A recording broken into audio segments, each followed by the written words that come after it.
There's a version of you that nobody ever asks about. Not the strong one, not the one who shows up, not the one who always figures it out, not the one who held it together when everything around her was falling apart, not the one who answered the phone at midnight, talked someone off a ledge, then woke up the next morning and went to work and didn't mention it to a single soul. Not that version. The version nobody asks about is the one underneath all of that. The one who is tired in a way that sleep doesn't fix. The one who has been performing strength for so long she can barely remember what it felt like before the performance started. The one who sits in a quiet room sometimes and doesn't feel relief. She feels strange. Because for most of your life, quiet meant brace yourself. Quiet meant someone was about to need you.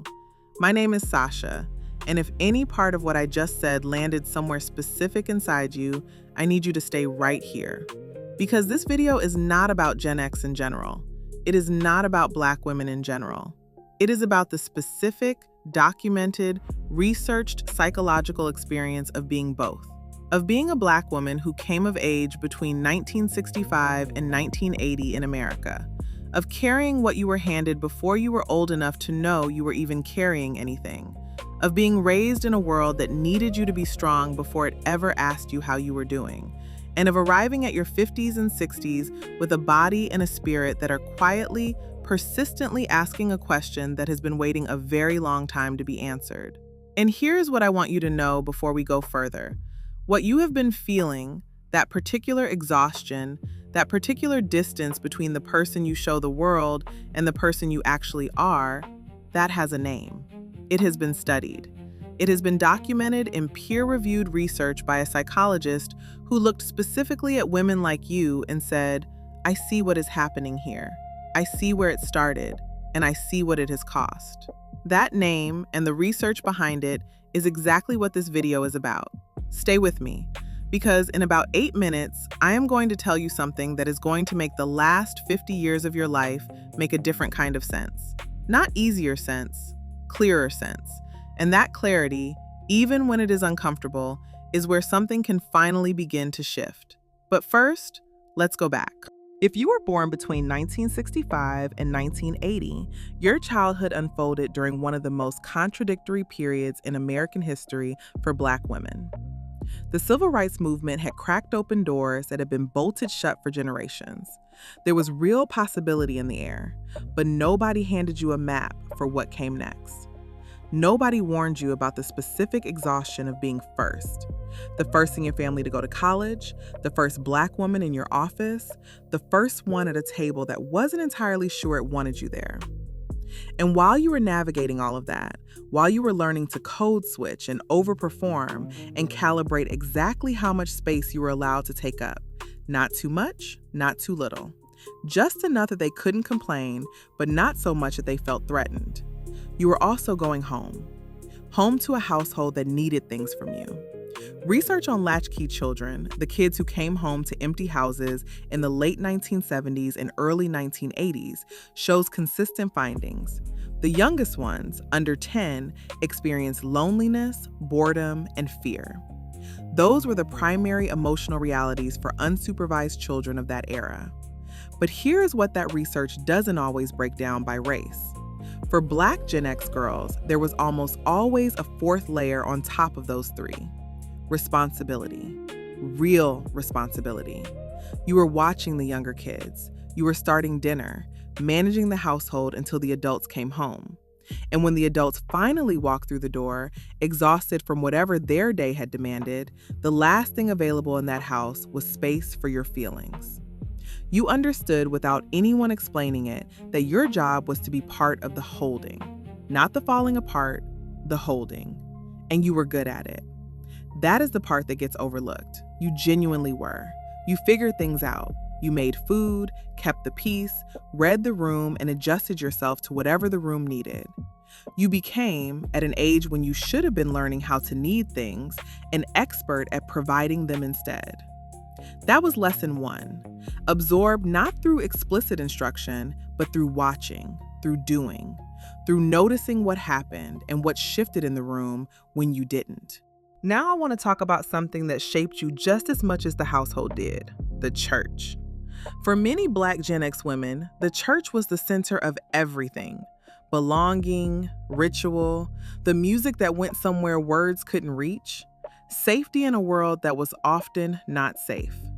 And I want to honor that genuinely, because for many of you, it was one of the most sustaining forces in your entire childhood. I am not here to argue with that. But the church also held a very specific image of what a good Black woman looked like. She was strong. She served. She showed up. She did not complain. She held her family together through prayer and sheer force of will. She was your grandmother in the choir with arthritic hands she never once mentioned. She was your mother's friend who raised 4 children alone after her husband left and appeared every Sunday looking like she had it entirely together. The matriarchs modeled something passed down not through words, but through pure, sustained example. The unspoken message, absorbed over decades, was this: that is who you are supposed to be. Not who you choose to be, not who you grow into, who you are supposed to be already at the level of identity. And the definition of strength that came with that image was very specific. Strength means you do not break. Strength means you do not need. Strength means your feelings are a private matter you manage alone, so they don't become someone else's burden. That is not strength. That is a survival mechanism that got dressed up as an identity. And there is a critical difference between those two things that most of you were never given the tools to see. In 2010, a psychologist named Dr. Cheryl Woods-Giscombé published research in the journal Qualitative Health Research. She called it the Superwoman Schema. And this research reads like someone followed Black women through their lives with a notebook for 30 years. Dr. Woods-Giscombé identified a pattern that shows up specifically and consistently in Black women. 5 obligations. Not preferences, not habits. Obligations that operate largely below conscious awareness. The first is the obligation to project strength at all times. Not to feel it, to project it, regardless of the internal reality underneath. The second is the obligation to suppress emotions that might signal weakness or make others uncomfortable. To feel things fully in private and present something manageable in public. The third is a resistance to appearing vulnerable. In professional spaces, in social spaces, even in intimate relationships where vulnerability would be not just acceptable, but healthy. The fourth is the drive to help others, regardless of personal capacity. The compulsion to give even when there is nothing left. And the fifth is the resistance to asking for help. Because asking for help in the framework you absorbed was not just uncomfortable, it was evidence of a failing. Dr. Woods-Giscombé is clear about something important. This is not a character flaw. It is not something wrong with Black women. It is an adaptive response, a survival strategy that developed under specific historical conditions and was transmitted across generations through the mechanism we just talked about: watching, modeling, the quiet inheritance of how to survive in a world not always designed for your survival. The problem is not the adaptation. The problem is when the adaptation outlives the conditions that created it. When the armor stays on long after the immediate danger has passed. When the strategy that once kept you safe begins slowly consuming the thing it was built to protect. Here is where I need you to really hear what I'm about to say. Public health researcher Dr. Arline Geronimus coined a term in the 1990s. She called it weathering. The research behind it describes a process that is almost impossible to argue with once you see it. When the body carries chronic stress, not the kind that spikes and resolves, but the low-level, sustained stress of managing more than you have capacity for, while suppressing the emotional reality of that experience, over time, that stress does not stay in the mind. It moves into the body. Elevated cortisol, chronic inflammation, accelerated cellular aging, higher rates of hypertension, cardiovascular disease, biological markers that show Black women aging faster than other demographic groups at the same age. Not because of genetics, because of what they have been carrying. And for how long? And without ever being given permission to put any of it down. Weathering.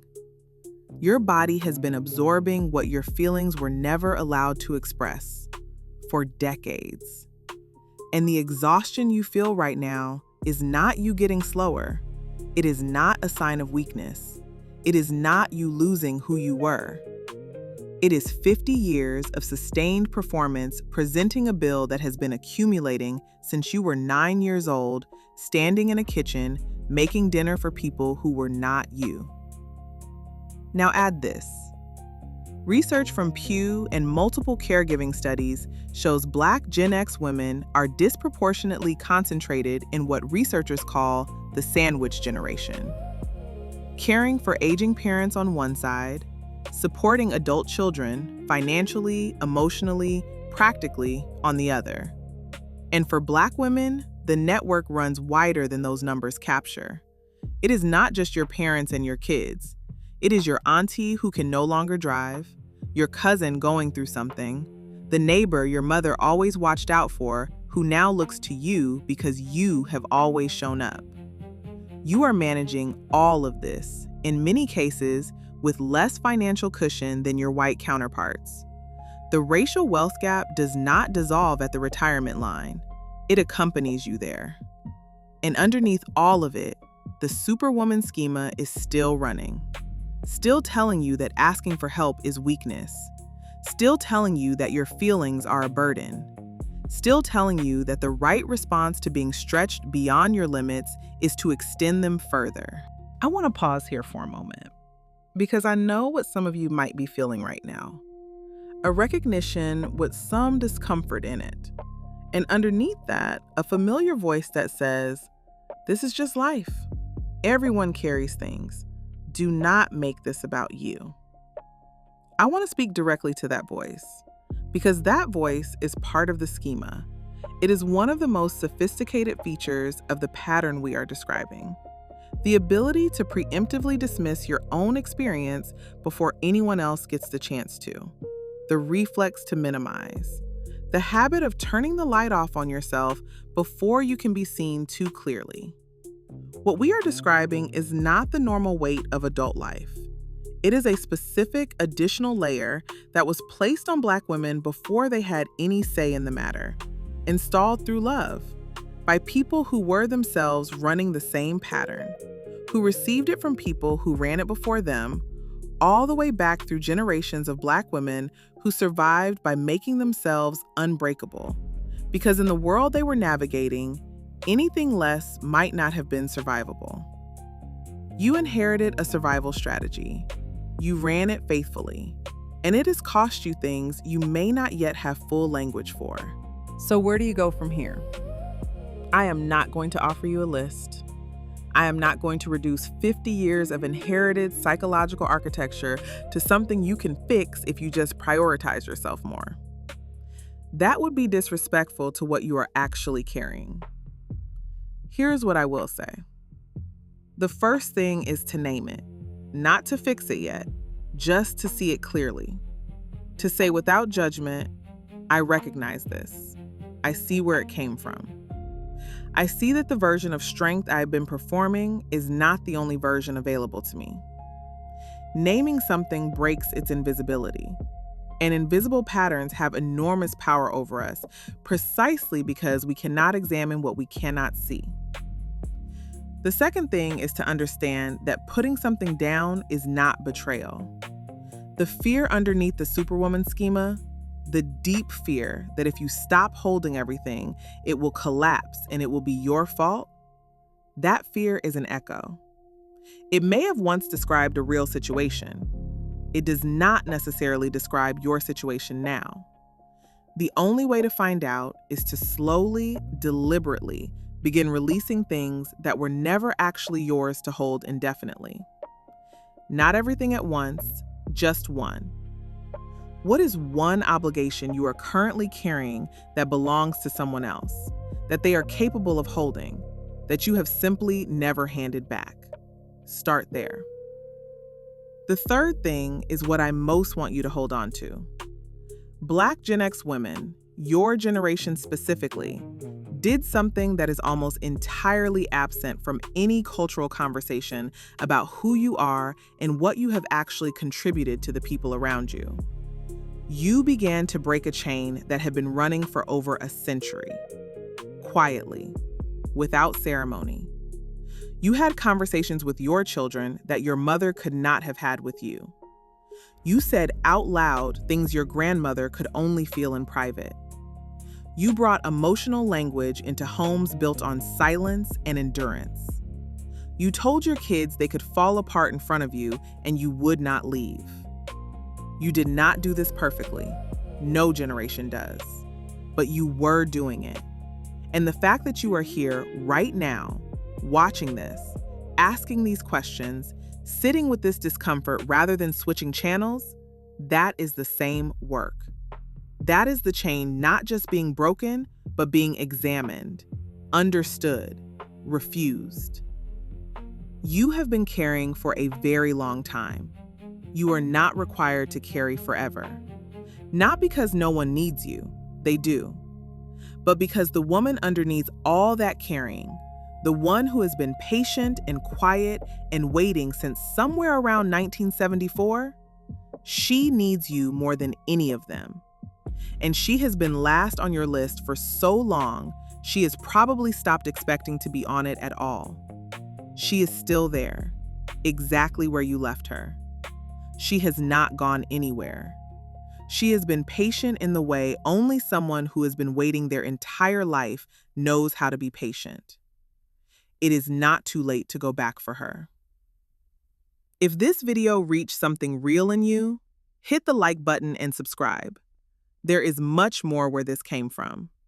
And there is a video on your screen right now that I think you need to see next.